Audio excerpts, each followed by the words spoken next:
semuanya, Assalamualaikum warahmatullahi wabarakatuh. Bertemu lagi dengan saya Sri Wulandari. Saya dari Prodi Pendidikan Agama Islam dari kelas 2B. Di sini saya akan sedikit menjelaskan dan secara singkat menjelaskan tentang beberapa materi. Yang pertama itu materi munasabah, yang kedua itu ijazah Al-Quran, dan yang ketiga itu ilmu tafsir. Nah, untuk itu kita langsung saja ke materi ke-1, yaitu munasabah. Munasabah dalam konteks Al-Quran merujuk pada hubungan dan keterkaitan antara ayat-ayat atau surat-surat. Secara etimologis, munasabah berarti kedekatan atau kesesuaian. Konsep ini penting untuk memahami makna ayat secara komprehensif, menghubungkan konteks sebelum dan sesudahnya, serta tema sentral surat. Mempelajari munasabah membantu dalam menafsirkan Al-Quran, memperdalam pemahaman, dan memperkuat keyakinan terhadap kemujizatan kitab tersebut. Munasabah juga berfungsi untuk menghindari pemahaman. Munasabah juga berfungsi untuk menghindari pemahaman yang keliru, seperti yang dapat terjadi jika ayat dibaca terpisah dari konteksnya. Nah, langsung saja ke contoh ya teman-teman. Contoh munasabah dalam surat Al-Baqarah dapat dilihat dari beberapa aspek.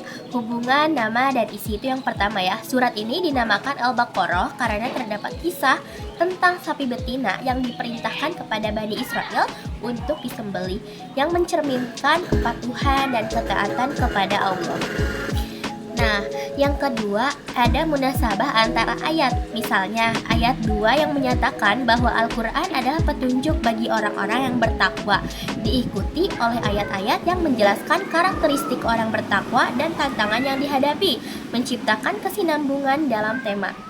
Nah, kalau yang ketiga itu ada hubungan antara surat. Al-Baqarah berfungsi sebagai penjelasan dari tema yang diangkat dalam surat Al-Fatihah, melanjutkan akidah dan hukum yang diperkenalkan sebelumnya. Munasabah ini menunjukkan keterkaitan yang erat antara nama, isi, dan struktur ayat dalam surat Al-Baqarah. Nah, oke, kita lanjut. Sesudah pemaparan tentang munasabah, kita akan menjelaskan tentang ijazah Quran. Apa itu ijazah Quran? Oke teman-teman, mari kita jelaskan tentang apa itu ijazah Quran. Ijazah Al-Quran atau ijazah Al-Quran ini merujuk pada keajaiban dan mukjizat yang terdapat dalam Al-Quran, terutama dalam aspek linguistik dan ilmiah. Ini menunjukkan bahwa komposisi dan isi Al-Quran tidak dapat ditandingi oleh manusia, menegaskan keaslian dan relevansinya sepanjang waktu. Ijazah Al-Quran mencakup 3 aspek utama. Yang pertama ada ijaz bayani atau bahasa dan sastra. Yang kedua ijaz islahi, yaitu ajaran syariat. Dan yang ketiga ada ijaz ilmiah, yaitu aspek ilmiah, yang menunjukkan bahwa Al-Quran mengandung petunjuk ilmiah yang relevan untuk perkembangan ilmu pengetahuan dan teknologi.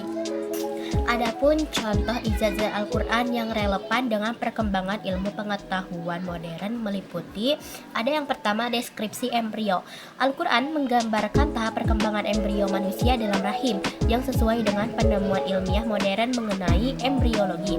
Yang kedua ada siklus air. Ayat-ayat yang menjelaskan siklus air menunjukkan pemahaman tentang proses penguapan dan hujan yang telah dibuktikan oleh ilmu meteorologi.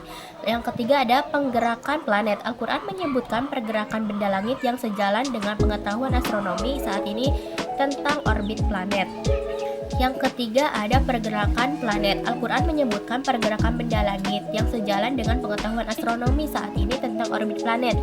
Keakuratan informasi ini menegaskan bahwa Al-Quran mengandung kebenaran ilmiah yang tidak diketahui pada zamannya.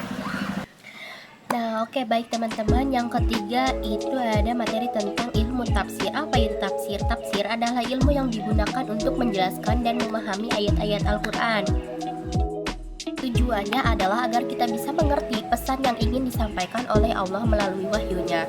Contoh ayat dalam tafsirnya yaitu ayat surah Al-Fatihah atau Al-Baqarah ayat 1. Dengan nama Allah yang Maha Pengasih dan Maha Penyayang. Tafsirnya yaitu makna umum. Ayat ini mengajak kita untuk memulai segala sesuatu dengan menyebut nama Allah. Ini menunjukkan pentingnya Allah dalam setiap aspek kehidupan kita. Pengertian Maha Pengasih dan Maha Penyayang, kata Maha Pengasih menunjukkan bahwa Allah memberikan kasih sayangnya kepada semua makhluk tanpa terkecuali. Sedangkan Maha Penyayang menunjukkan kasih sayang Allah yang lebih dalam, terutama kepada orang-orang yang beriman. Kenapa ini penting? Membangun kesadaran. Dengan memahami ayat ini, kita diingatkan untuk selalu mengingat Allah dalam setiap tindakan kita, menumbuhkan rasa syukur. Kita bisa lebih bersyukur atas kasih sayang Allah yang selalu menyertai kita. Kesimpulannya, ilmu tafsir membantu kita untuk lebih memahami Al-Quran dan menerapkan ajarannya dalam kehidupan sehari-hari. Dengan memahami makna ayat-ayatnya, kita bisa lebih dekat dengan Allah dan menjalani hidup sesuai dengan petunjuknya. Semoga contoh ini membantu ya. Jika ada ayat lain yang ingin Anda bahas, silahkan beritahu saya. Sekian dari saya, terima kasih. Wassalamualaikum warahmatullahi wabarakatuh.